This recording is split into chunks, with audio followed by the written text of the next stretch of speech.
হযরতে তালহা ইবনে বারা রাদিয়াল্লাহু তাআলা আনহু রাতের বেলায় দুনিয়া থেকে চিরবিদায় হয়ে গেছে। আল্লাহর রাসূলকে আর সংবাদ দেয় না। পরের দিন আল্লাহর রাসূল তালহা ইবনে বারার বাবাকে ডাক দিয়ে বলে, তালহা ইবনে রে, তোমার সন্তান কই?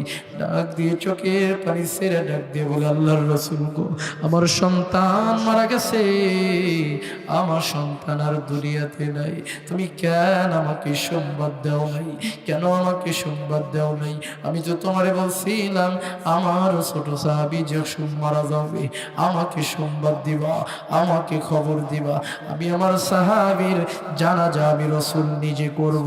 আমার সাহাবীর এরকম ভাবে কবরের ভিতরে আমি নিজে নামবো। তুমি কে